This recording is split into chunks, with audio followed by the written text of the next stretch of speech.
여러분 안녕하십니까? 5월 22일 정오뉴스입니다. 첫 소식입니다. 6.4 지방선거 공식 선거운동이 오늘부터 본격적으로 시작됩니다. 이번 지방선거에 여야 모두 정치적 명운을 걸고 총력을 기울일 태세인데요. 세월호 참사가 이번 지방선거의 최대 이슈로 부상한 가운데 중도층의 표심 향배와 투표율이 선거 결과를 가를 변수가 될 전망입니다.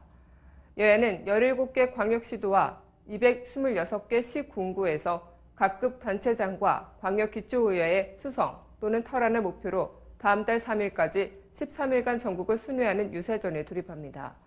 이번 지방선거는 18대 대선 이후 1년 6개월여 만에 치러지는 전국 단위 선거이자 박근혜 정부에 대한 중간평가 성격을 띤 분기점으로 더욱더 여야의 총력이 예상되는데요. 특히 수많은 고교생의 숨진 비극에 따른 트라우마가 한동안 국민 정서에 영향을 준 만큼 비슷한 연배를 자녀로 둔 40대 학부모들의 투표 성향과 투표율이 초미의 관심사로 떠올랐습니다. 이에 따라 여야는 국민 안전에 초점을 맞춘 대표 공약을 일제히 내걸고 요란하지 않되 내실 있는 선거운동으로 상처 입은 국민의 마음을 사로잡겠다는 전략인데요. 국회 세월호 참사 진상규명 과정에서 득실과 앞으로 여야의 후속 대책도 표심에 영향을 미칠 것으로 관측됩니다. 주초 대국민 사과를 한 박근혜 대통령이 공식 선거운동 기간 국민의 이목을 끌 수준의 후임 총리 인선과 개각, 청와대 인적 개편 등을 단행한다면 역시 잠재적 선거 변수로 작용할 수 있겠는데요. 아울러 무소속 후보들이 단일화를 이뤘거나 성사할 예정인 부산과 강주에서 파란이 일어날지 주목되고 여야 후보 간 백중세로 알려진 충북의 표심 항배도 관심이 몰리고 있습니다. 다음 소식입니다. 반값 등록금은 대학 졸업생에 대한 사회적 존경심을 훼손시킨다고 말해 논란을 일으킨 새누리당 정몽준 후보의 울산대 이사장 재직 시절에 관심이 집중되고 있습니다. 정몽준 새누리당 서울시장 후보는 그제 서민들의 대학 등록금 부담을 낮추자는 대학 반값 등록금에 대해 반대하는 취지의 발언을 하면서 장학금을 더 주는 것이 좋은 방법이라고 말했는데요. 정작 자신이 31년간 이사장으로 재직한 울산대학교의 재학생 1인당 장학금은 전체 대학 평균 수준에도 못 미치는 것으로 드러난 것인데요.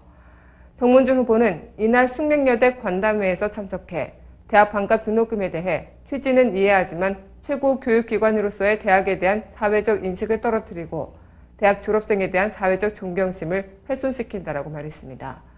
정 후보는 박원순 새정치민주연합 서울시장 후보가 시장 재직 당시 서울시립대 등록금을 반값으로 줄인 것에 대해 평가절하하며 등록금보다는 기숙사 문제를 해결해주고 장학금을 더 주는 것이 좋은 방법이라고 말했습니다. 하지만 정작 정 후보가 31년간 이사장으로 있었던 울산대의 등록금은 전체 대학 평균보다 높은 반면 재학생 1인당 장학금 지급액과 기숙사 수용률은 전체 대학 평균에도 못 미치는 것으로 확인됐는데요.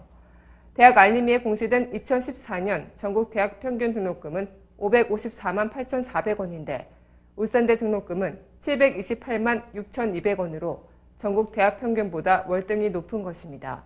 반면 반값 등록금을 시행한 서울시립대는 등록금이 238만 9,700원으로 전국 대학 평균의 절반이 안 됩니다.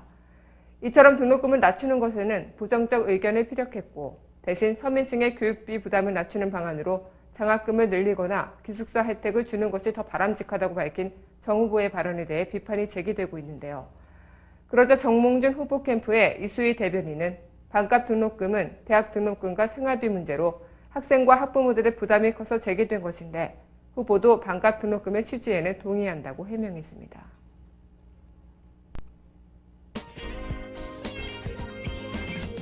단신입니다. 세월호 참사 37일째인 오늘 민관군 합동구조팀은 조류가 느려지는 소조기를 하루 앞두고 그동안 선체 약화 현상이 심해 진입이 어려웠던 부분을 집중 수색할 계획입니다.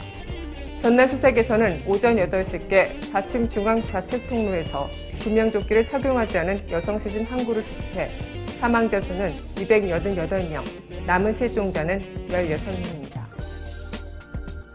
박근혜 대통령이 이르면 오늘 정홍원 국무총리의 후임자를 내정 발표할 것으로 알려졌습니다.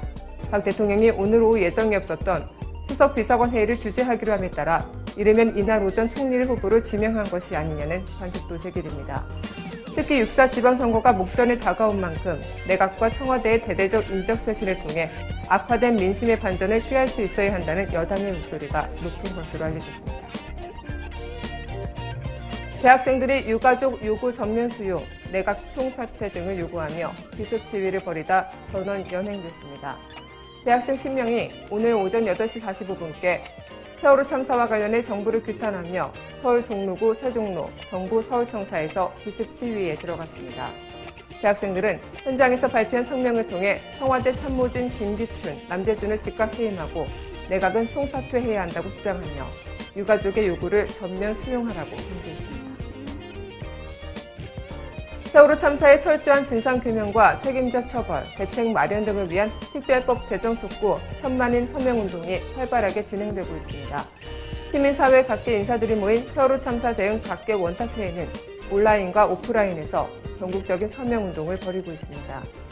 오늘 오전 10시 기명에는 17,200여 명, 거리 서명엔 14만 2천여 명이 참여했습니다. 6.4 지방선거 공식 선거운동이 본격적으로 시작됐습니다. 이번 선거는 세월호 침몰 사고로 온 국민이 비통해하고 국가의 무능력을 보여준 만큼 이 나라가 어떻게 이렇게까지 됐는지 깊이 반성하고 성찰하는 선거가 되어야 하지 않을까 싶습니다. 오늘 뉴스를 마치겠습니다. 고맙습니다.